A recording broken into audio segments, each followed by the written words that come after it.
Tout l'argent vient d'Afrique. Tout l'oseille de l'Europe vient d'Afrique. Depuis l'aube des temps, depuis Hernan Cortés. L'apogée du caoutchouc, l'automobile, c'est le Congo, le caoutchouc. L'apogée du cuivre, hein, la Seconde Guerre mondiale, c'est le Congo, encore une fois. Le diamant, la colonisation belge, Léopold Ier, qui n'a jamais mis les pieds au Congo, qui a choisi le Congo comme ça, comme s'il jouait aux Sims. Encore le Congo. Aujourd'hui, le coltan, qui permet de faire les écrans, les ordinateurs, la mémoire, le Congo. Et là, on découvre encore des matières. Donc le pays, il a toujours été dans un tournant décisif tout au long de son existence. Il faut que ça cesse. Il faut que ça s'arrête. On ne peut pas tuer des Congolais comme ça, comme si c'était rien du tout. Il y a un génocide, un massacre au Congo depuis trop longtemps. Et pourquoi tout ça? Pour des matières premières. Qui arme ces gens-là? Mais comment t'expliques que ce soit réduit au silence? Mais parce que c'est trop d'argent. C'est trop d'argent. Tu t'imagines si ce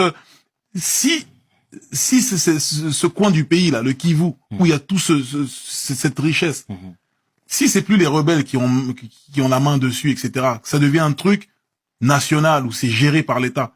Mais les prix auxquels ils touchent le coltan là, ça va augmenter.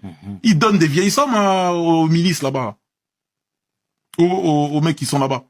Le mec, il est là avec sa mitraillette, il allume tout le monde. Il va prendre, tiens, toi, prends 2 millions de dollars. Tiens, 3 millions, sors-nous tant de tonnes, machin, ils en demandent pas plus. Mais une fois que ça va être quelque chose de géré par l'État, tous ces chefs d'État, toutes ces puissances ne vont plus toucher le coltan au même prix. Donc pour eux, l'instabilité du pays, ça les arrange. L'Afrique a inspiré tout le monde.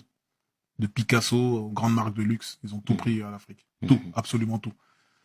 Ils ont brûlé les bibliothèques, donc on n'a plus d'écrits. J'ai appris qu'il n'y a pas longtemps qu'il y avait plus grand que le mur de Berlin, c'est le mur que les Béninois ils ont fait il y a des années. Donc on a déjà fini le jeu en vérité, mais on a effacé notre historique, on a tout brûlé. Donc aujourd'hui, moi mon combat c'est que je ne comprends pas, je n'accepte pas qu'aujourd'hui un pays comme le Congo, comme le Mali soit dans un tel niveau de précarité quant à la nourriture. Comment on peut ne pas manger aujourd'hui en 2023 avec le gaspillage? Tu vois? Aujourd'hui les Africains ils en ont marre. Ils sont fatigués. T'as bien vu au Congo, ils ont carrément tagué l'ambassade, le consulat de France, etc. Les gens en ont marre. C'est difficile en Afrique. Et là, en France, on commence à se retrouver, pour certaines familles, dans des situations comparables à celles des Africains. Tu vois? Donc c'est terrible.